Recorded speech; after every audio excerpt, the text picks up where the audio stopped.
Welcome back. When you give birth, your whole body changes, sometimes forever. And yet in our system, most of the aftercare is really focused on the baby.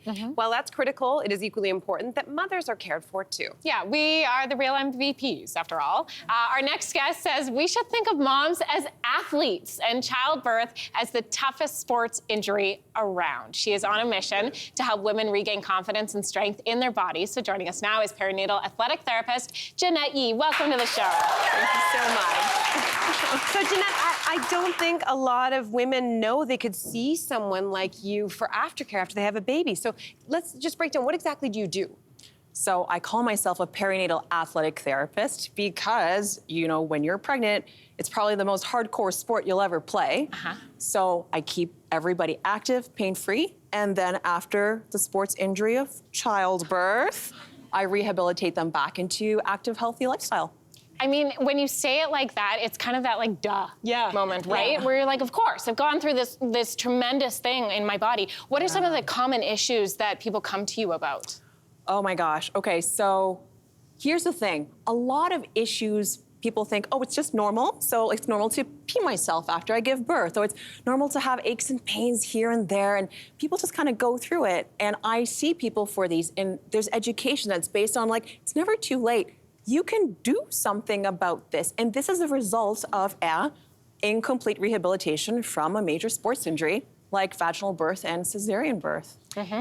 So what should all women advocate for after giving birth?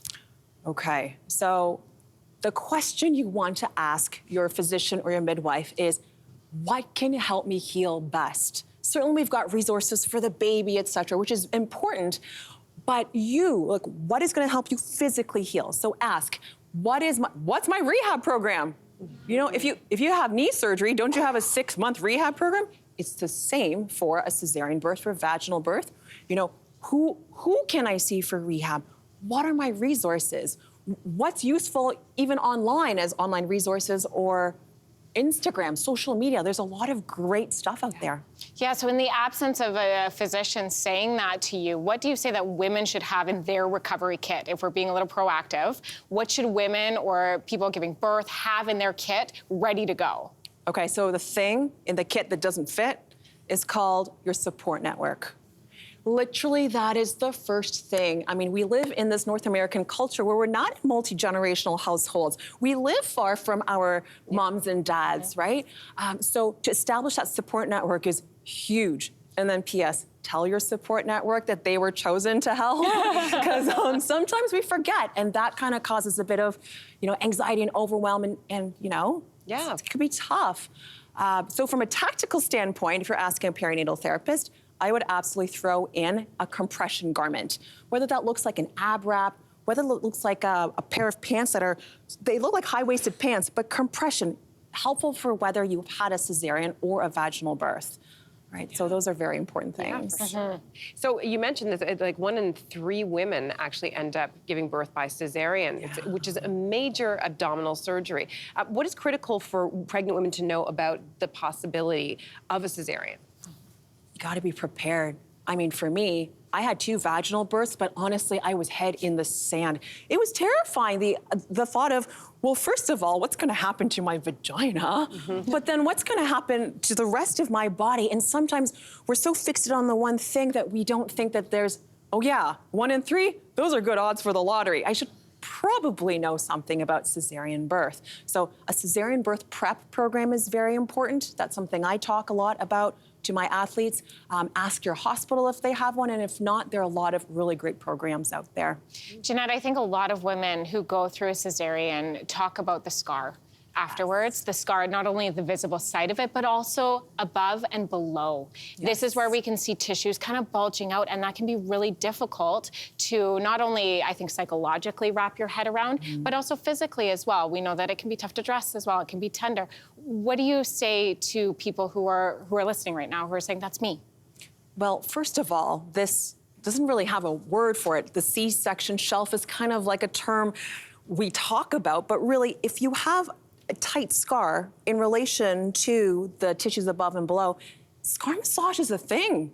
So if you've never heard of scar massage, after any surgery, it's very important, but after abdominal surgery, ladies, this incision goes, there's 3, it goes right down to your organ called the uterus. So in this video, I'm talking about something called a pull and hold technique. And it's literally just that. You pull your skin and you hold it. Oh, and it's so simple. Yeah. Like rehab from cesarean birth, it seems maybe overwhelming and daunting, but if you can get those tissues moving, if you can get those tissues not stuck anymore, it can absolutely impact the appearance of the scar, your pain, and a lot of other things. Can I ask, Jeanette, if it sounds so simple when you're saying it, so why are we not having these conversations in hospital? I've given birth 3 times. You know how many times someone has talked to me about this? Right now, today. This is the first time. Need a midwife. Well, I know, but I did have midwifery care. All 3 times I had midwifery care. Oh, okay. But this like post-care, this was not part of my package. Interesting. Well, here's the thing. I think a lot of moms will leave care and go, what just happened? Why not? And I do hear a lot of this anger and frustration. And quite frankly, in Canadian healthcare anyways, we're set up for, I saved your life, you delivered, and then we gotta progress. But here's the thing, it's never too late. If you gave birth yesterday, you gave birth a month ago, a year ago, I treat moms decades postpartum. It's Well, never this is too good late. to hear because, like, I will say that ever since giving birth, we know that like everything expands out. Your bones move. Like there are things that change and shift. I've had back problems since then. I think this is not an uncommon like sort of hip things. It's been almost 10 years. Is it like what can people do if they feel like it's too late? See a perinatal therapist. I'm a perinatal therapist, a pelvic health physiotherapist, but even a regular therapist be helpful. The thing is, you want someone in your healthcare team that can help you with that. Let's not normalize it. Pain is our body's way of saying, excuse me, sorry, you know? Yeah, So, absolutely. Jeanette, thank you too so late. much for all of these things. Yeah. Thank you. Thanks for watching. We've got lots more discussion and debates on everything from food and fashion to pop culture and current events. Don't forget to click like and subscribe.